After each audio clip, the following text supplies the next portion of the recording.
अस्सलाम वालेकुम my YouTube family, कैसे हैं आप सब। उम्मीद है आप सब ठीक होंगे, खुश होंगे और बहुत मज़े में होंगे। तो जी लाइफ चल रही है बहुत ज़्यादा बिज़ी और बहुत थोड़ा सा टाइम मिलता है कि अच्छा हम कोई वीडियो बना लें। तो अब मैं काफ़ी टाइम के बाद वीडियो बना रही हूँ, इसलिए फिर से वही थोड़ा सा कॉन्शियस हो जाती है बनाते हुए कि अब मैंने क्या बोलना है क्या बोलना है, बट मैंने सारा कुछ लिख के रखा होता है। सो अच्छा, आज का मेरा टॉपिक बहुत ज़्यादा इंटरेस्टिंग है और स्पेशली उन लोगों के लिए है जो मेरी बहुत प्यारी प्यारी फ्रेंड्स हैं, जिनके माशाल्लाह माशाल्लाह न्यू बेबीज़ होने वाले हैं या हो चुके हैं। तो स्पेशली ये है पोस्टपार्टम डाइट के ऊपर और टिप्स एंड ट्रिक्स कि आपको क्या क्या फॉलो करना चाहिए और मतलब किन किन चीज़ों से आप बहुत जल्दी अपना वेट लूज़ कर लेंगे। सो ये वो है जो मेरा एक्सपीरियंस है, जो मैंने खुद मतलब अपने ऊपर इम्प्लीमेंट भी किया है। और इसमें काफ़ी सारी चीज़ें ऐसी हैं जो मेरी ऑब्वियसली मेरी मदर की बताई हुई सारी चीज़ें, क्योंकि जो माँ का ख्याल, जो मतलब एक न्यू मदर का ख्याल उसकी अपनी माँ रखती है ना, उस जैसा कोई भी नहीं रख सकता। तो अल्लाह हम सबकी माँओं को सेहत के साथ लंबी ज़िंदगी दे और हमेशा हमारे हर मुश्किल वक्त पे हमारी माँ ही हमारे साथ होती है। उनके अलावा कोई भी ये काम मतलब कर ही नहीं सकता कि अपनी बेटी का कोई कैसे मतलब और कोई ख्याल रख ही नहीं सकता, मैं कहती हूँ। ठीक है, तो जी थैंक्स टू माई मामा जिन्होंने मेरा इतना ज़्यादा ख्याल रखा ड्यूरिंग माई पोस्टपार्टम 40 डेज़। और मैंने उस टाइम पे जो जो डाइट ली और जो जो मतलब खाया या जो जो किया, तो वो सारा कुछ मैंने लिख के एक जगह पे रख लिया। उसका ये फ़ायदा है कि मैं मतलब सारा अब कुछ भूलूंगी नहीं और सारा कुछ इंशाल्लाह जल्दी जल्दी बता दूंगी। ठीक है, तो स्टार्ट करते हैं वीडियो की तरफ। अच्छा, तो मैं एक एक करके अपना शेड्यूल भी बताऊंगी और मैं बताऊंगी कि मैंने उस टाइम पे क्या क्या खाया। ठीक है, तो स्टार्ट करते हैं हम बिल्कुल अर्ली मॉर्निंग से। अर्ली मॉर्निंग में ये है कि हमने बिल्कुल 6 बजे से मैं स्टार्ट कर रही हूँ, मतलब जो फजर का टाइम होता है। ऑब्वियसली न्यू मॉम्स को ड्यूरिंग फर्स्ट 40 डेज उठना ही पड़ता है, क्योंकि वो हमारी वो नींद बिल्कुल ना जा चुकी होती है, हम बिल्कुल भी रेस्ट नहीं कर सकते।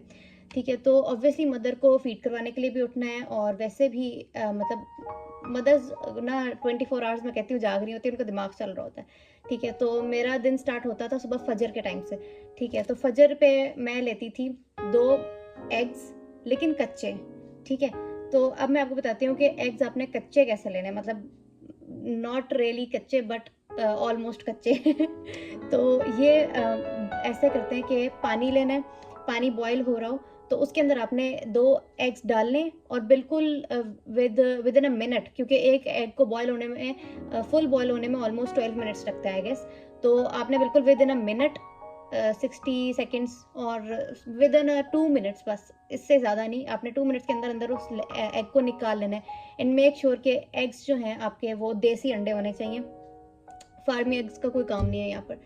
ठीक है, तो 2 देसी अंडे लेने हैं, उनको मतलब जो वो 1 मिनट जो वो बॉयल हो गए बस दैट्स इनफ, उसको निकालना है, एग को सिर्फ ऊपर से तोड़ना है और फिर मतलब उसके अंदर से ही मतलब अपने एग को उसके अंदर से ही जस्ट उसकी आउटर लेयर पकनी चाहिए और आपने उसको उसके अंदर से खाना है। ठीक है, फजर पे ये है 2 कच्चे अंडे देसी और साथ 1 ग्लास दूध, बिकॉज ऑब्वियसली जब तक आप दूध नहीं पियेंगे आपके बॉडी में कहीं से एनर्जी आ ही नहीं सकती, मतलब दूध ही सब कुछ होता है कि मतलब उसके बगैर तो आपका चलना फिरना भी मुश्किल हो जाएगा। ऑब्वियसली आपकी हड्डियों में जान, जो बोन्स को फुल आपके जिंदा करेगा ना, वो सिर्फ दूध है और अंडे हैं। ठीक है, तो आपने ये 2 चीज़ें करनी है, लेकिन इससे पहले क्योंकि आपको एग खाने का तरीका ऑब्वियसली पता चल गया।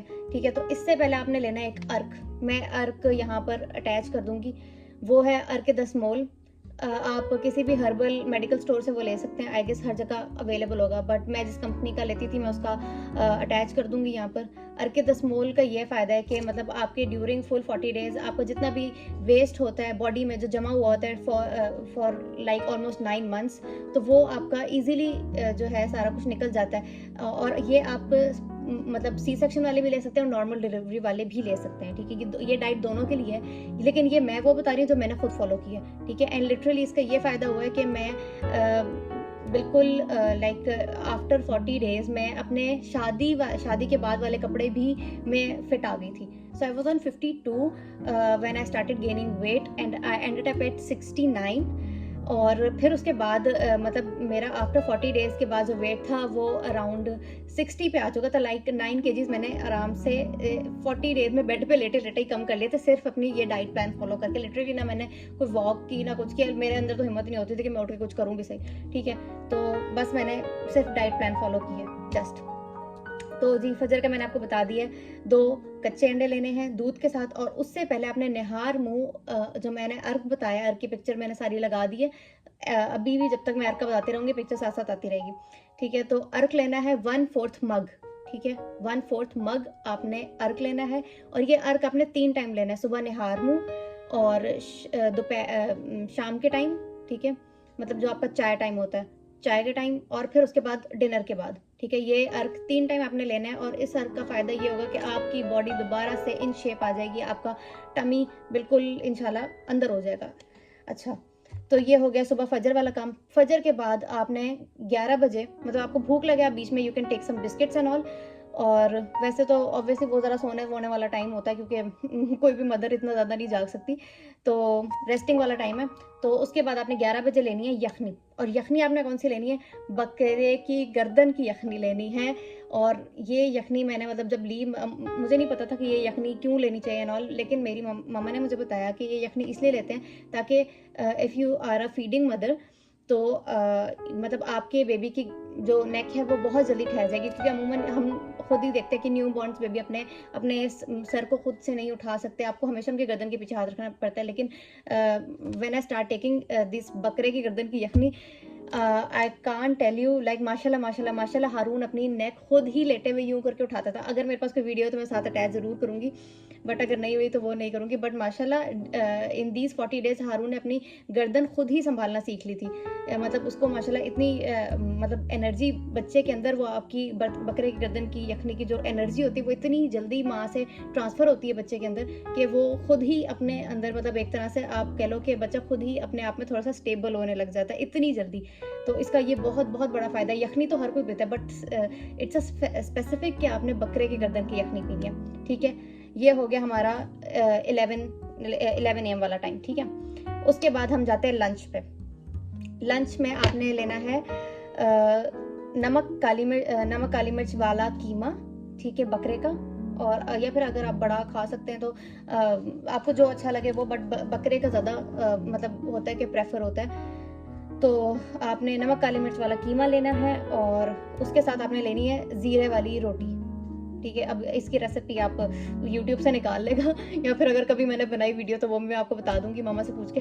लेकिन लिटरली वो बहुत मज़े का बनता है। अब मुझे मतलब उसकी क्रेविंग होती है अब खाने की, क्योंकि मैंने वो उस टाइम में बड़े नखरे करती थी कि मैंने नहीं खाना, बस मेरा पेट भर गया, मेरा दिल नहीं कर रहा। बड़े नखरे करती थी, और मेरी माँ मुझे डाँट-डाँट के खिलाती थी कि तुमने यही खाना है और तुम्हें कुछ नहीं मिलेगा, ठीक है? तो जी, ये हो गया हमारा लंच का मतलब वो टाइम। लंच के बाद आ जाते हैं हम इवनिंग स्नैक पे। हमारा इवनिंग स्नैक होगा जो हमारा चाय का टाइम होता है। आपने चाय और ये सारी चीज़ें तो बिल्कुल ही स्किप कर देनी है, आपकी ज़िंदगी से ख़त्म हो चुकी है ठीक है? तो इवनिंग स्नैक में आपने फर्स्ट तो अर्क लेना है 1/4, फिर उसके बाद आपने लेना है एक बोल पूरा पंजीरी का, ठीक है? पंजीरी की रेसिपीज़ ऑब्वियसली हर किसी को पता है कि यूट्यूब पे बहुत सारी अवेलेबल है, आप कोई सी भी लें और बनवाएं, और या फिर आप रेडीमेड ले सकते हैं। If you are in Multan तो अहमद वाले की बहुत अच्छी है, तो आप वहाँ से भी ले सकते हैं। और आपने लेनी है वो एक बोल पूरा ये पंजीरी का, और साथ आपने लेना है वो एक ग्लास पूरा दूध। मतलब मैं मिल्क का इंटेक मेरा डेली का आधा किलो दूध मतलब मैं पीती थी पहले। सुबह उसमें लेती थी सुबह बिल्कुल फजर के टाइम पे नाश्ते में, फिर उसके बाद दोपहर में इवनिंग स्नैक में लेती थी। तो वो पूरा मतलब मेरा मिल्क मग भी थोड़ा बड़ा साइज का होता था, और वो पूरा मेरा आधा किलो का डेली मैं मिल्क मेरा इंटेक था, ठीक है? इसके बाद हम आ जाते हैं इवनिंग स्नैक में, आपकी पंजीरी हो गई और साथ ये दूध हो गया। इसके बाद हम आ जाते हैं डिनर पे। तो डिनर में भी आपने वही कीमा लेना है और ज़ीरे वाली रोटी लेनी है। आई नो ये थोड़ी सी स्ट्रिक्ट डाइट है, आपको बहुत ज़्यादा क्रेविंग होती है कि आप ये खा लो वो खा लो, लेकिन अगर लिटरली आप इस डाइट को फॉलो कर लेंगे ना, तो मैं गारंटी के साथ कह सकती हूँ कि आप अपने पुराने कपड़ों में ना फिट आए ना, तो फिर मेरा नाम बदल देना मेरा नाम तो वैसे ही लोग बड़ी जल्दी बदल देते हैं, तो आपने यही मतलब फॉलो कर लें, ठीक है? तो अच्छा अगर ये है लेकिन हाँ, मैं इसमें डिनर में लाज़मी स्विच करती होती थी क्योंकि ऑब्वियसली मैं बहुत ज़्यादा मूडी हूँ, मैं बहुत मुश्किल से खाना खाती हूँ, तो मैं डिनर में ना सिर्फ़ बेक्ड विंग्स ले लेती थी।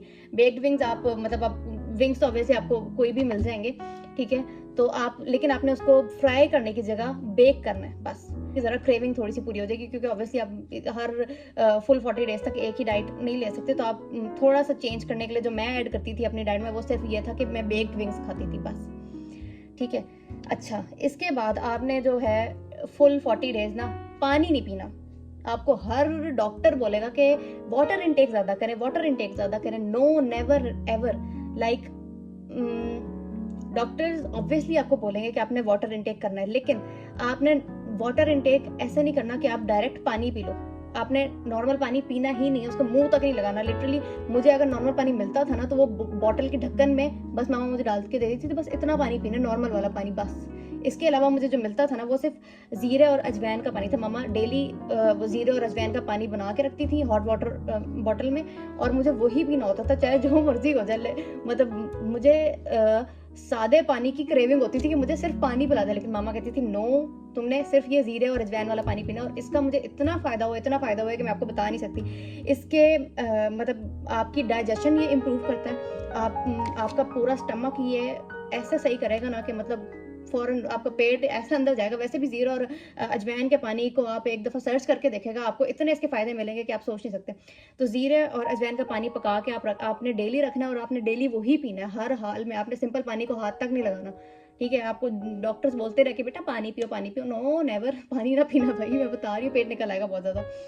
अच्छा, डाइजेशन इम्प्रूव करता है, आपका मेटाबॉलिज़्म बहुत अच्छा होता है और आपका फैट जो होता है वो बर्न होता है इससे। पूरा मतलब स्टमक जो इतना जो निकला हुआ होता है ऑब्वियसली 9 मंथ्स का, वो आपका सिर्फ़ इसी से अंदर जाएगा, ज़ीरे और अजवाइन के पानी से, ठीक है? अब इस पूरी डाइट में मैंने आपको बता दिया कि आपने सुबह फजर में क्या लेना है, आपने इवनिंग स्नैक में क्या लेना है, आपने उसमें अपने ब्रंच टाइम में क्या लेना है, आपने डिनर में क्या लेना है, ये सारी लिस्ट मैंने आपको बता दी है, ठीक है? इसके साथ मैंने आपको बताया कि आपने 3 टाइम अर्क पीना है और आपने जो वाटर पीना है वो सिर्फ़ ज़ीरे और अजवाइन वाला पीना है, ठीक है? अच्छा, अब मैंने ऑलमोस्ट इधर से सारी चीज़ें कवर कर ली हैं। अच्छा, मोस्ट इम्पोर्टेंट थिंग जो मुझसे सबसे बड़ी गलती हुई, एंड आई लिटरली रिग्रेट करती हूँ मैं इस चीज़ को कि मैंने ये गलती क्यों की, वो ये था कि मैंने ड्यूरिंग लाइक 9 मंथ्स तो मैंने ईज़िली अपनी सारी मल्टीविटामिन्स बहुत रेगुलरली खाई। लेकिन जो मैंने गलती की ना, वो ये थी कि मैंने अपनी डिलीवरी के बाद मल्टीविटामिन्स नहीं खाई, जिसकी वज़ह से मुझे बहुत शदीद बैक इश्यू अभी तक रहता है। क्योंकि अगर सी सेक्शन होता है तो आपको एपिड्यूरल लगता है या फिर आपको स्पाइनल लगता है। ऑब्वियसली स्पाइनल और एपिड्यूरल में ना बहुत फ़र्क है। ये हमें डॉक्टर्स हमें कहते हैं कि हम आपको एपिड्यूरल लगा रहे हैं, लेकिन एपिड्यूरल नहीं होता वो, होता वो स्पाइनल इंजेक्शन है, ठीक है? तो इंजेक्शन जो भी हो, या डिलीवरी के बाद वैसे भी आपको बैक पेन रहता ही रहता है, हर हाल में रहता है, ठीक है? तो उसके लिए यही है कि आपने ना 6 मंथ्स तक रेगुलरली अपनी मल्टीविटामिन्स खानी है, और वो भी 3 टाइम खानी है। 3 टाइम डॉक्टर आपको लिख के देगी ऑब्वियसली, तो आपने वही वाली जो खानी है। और आप सबसे ज़्यादा बेहतर है कि आप अपना टेस्ट करवा लें फ़ौरन डिलीवरी के बाद कि आपको आपके अंदर किस-किस चीज़ की डेफिशिएंसी हो गई है, और आप उसी हिसाब से डॉक्टर से अपनी मेडिसिन लिखवा लें। ये मेडिसिन वो है जो आपको स्किप किसी भी सूरत नहीं करनी, किसी भी सूरत नहीं करनी। मतलब आप अगर ये स्किप करेंगे ना, तो आप मतलब बिल्कुल ही गया आपका पूरा जो इतना आपने अपनी डाइट फ़ॉलो की है, सब कुछ किया, आप बेशक स्लिम स्मार्ट हो गए, लेकिन जो आपके अंदर बॉडी में जो डेफिशिएंसी होगी ना, वो आपकी मल्टीविटामिन से ही पूरी होगी। क्योंकि हम सारा कुछ खा लेते हैं, लेकिन हम ये बेहतियाती कर देते हैं कि हम लोग मल्टीविटामिन लेना भूल जाते हैं। अच्छा, सेकंडली जो आपका कीमा बनेगा और जो आपकी रोटी बनेगी, अगर उसके ऊपर आप लाइक रोटी चुपड़ के खानी है, तो आपने सिर्फ देसी घी का इस्तेमाल करना है, देसी घी के अलावा कुछ भी नहीं, ठीक है? और सारी ये टिप्स एंड ट्रिक्स जो हो गई हैं मेरी, मतलब जो मेरी लाइक डाइट तो हो गई है, लेकिन जो अब मेरा क्योंकि सर्दियों वाला मौसम था, और इसमें ना आपको अपने आप को कवर्ड रखना है। अगर आपका सर्दियों वाला टाइम पीरियड चल रहा है ना ड्यूरिंग 40 डेज़, तो आपने इसको अपने आप को फुली कवर्ड रखना है, क्योंकि आपकी हड्डियाँ बहुत ज़्यादा नाज़ुक हुई होती हैं, आपके जिस्म बहुत ज़्यादा नाज़ुक हुआ होता है कि ठंड यूँ बैठती है आपके अंदर जाके, और वही ठंड फिर ऑब्वियसली आपसे आपके बच्चे में कन्वर्ट हो जाती है, ठीक है? तो आपने अपने आप को गर्म रखना है, बेशक आपको गर्मी भी लगे, आपको पसीना भी है, आप अपने आप को कवर्ड रखें, ठीक है? दूसरों को ऑब्वियसली मुश्किल होती है कि भाई बहुत गर्म कमरा है या ये है वो है, हमें घबराहट हो रही है, दूसरों को घबराहट होती है और आपको खुद भी होगी, लेकिन जितना मतलब आपने आपको खुद ही कवर्ड रखेंगे ना, उतना ही बेहतर होगा। बाकी मतलब आपने सर्दियों में भी ना अपना नॉर्मल बॉडी टेम्परेचर मेंटेन रखना है, कि आपको मतलब ये हो कि आपको मतलब सर्दी का फीलिंग ना आए आपको बस. So ending up my video with please take care of yourself, because your baby really needs a good and healthy mother. So please follow कर लें ये वाली सारी टिप्स मेरी प्यारी प्यारी दोस्तें जो कि वीडियो देख रही है, जिनका ये वाला टाइम आने वाला है और जिनका ये वाला टाइम चल रहा है. लिटरली मेरे माइंड में सारी आ रही हैं क्योंकि मैं अल्हम्दुलिल्लाह I am so in touch with every one, like my cousins, my friends, my family में जो भी इस टाइम पीरियड से गुजर रही हैं और जिनका आने वाला है, जिनका हो चुका है. मेरे लिए मेरी तरफ से आप सबको ये दुआ है कि अल्लाह आपका ये वाला टाइम बहुत अच्छे से गुजारे और आपको पोस्टमार्टम डिप्रेशन ना हो मुझे होता था, लेकिन बस अल्लाह का शुक्र है उस टाइम से निकल गया. होता है, सबको होता है, बट फील करने की बात होती है. बस फील ना करें, खुश रहें और बस खुशी खुशी अपना हर टाइम गुजारें, पहले भी, बाद में भी, और हमेशा अपने आप को खुश रखें, अपने आप को हेल्दी रखें, अपने आप को, अपना मूड अच्छा रखें. ठीक है, तो ये वाला हो गया. अगर आपको मेरी वीडियो अच्छी लगी है तो प्लीज़ लाइक करें, शेयर करें, सब्सक्राइब करें, और जिसको इस वीडियो की ज़रूरत है प्लीज़ प्लीज़ प्लीज़ उसको ज़रूर शेयर करें, ताकि हो सकता है कि किसी की मतलब मेरी कोई भी एक छोटी सी बात किसी को अच्छी लग जाए और वो इसके ऊपर इम्प्लीमेंट कर ले, तो उसकी लाइफ हो सकता है कुछ ईजी हो जाए मेरी वजह से. तो प्लीज़ मुझे दुआओं में याद रखेगा, मेरे लिए दुआएं करना बिल्कुल मत भूलेगा, और मुझे, मेरी फैमिली को, मेरे बेटे को अपनी दुआओं में बहुत ज़्यादा याद रखें. ठीक है, और अपना बहुत सारा ख्याल रखें. और अगर आपको इनमें से किसी एक भी चीज़ से फ़ायदा हो तो प्लीज़ प्लीज़ प्लीज़ मुझे कमेंट्स में ज़रूर बताएगा. I would love to read your comments. And also मुझे इंस्टाग्राम पे मैसेज कर सकते हैं आप, मैं अपना सारा लिंक यहाँ पर दे दूँगी. इंस्टाग्राम में मैसेज कर सकते हैं, मुझे टिकटॉक पे मैसेज कर सकते हैं, और मुझे यहाँ पर कमेंट्स भी करके बता सकते हैं. ठीक है, तो मुझे दुआ में याद रखिएगा और अपना बहुत सारा ख्याल रखिएगा. तब तक के लिए अल्लाह हाफिज़.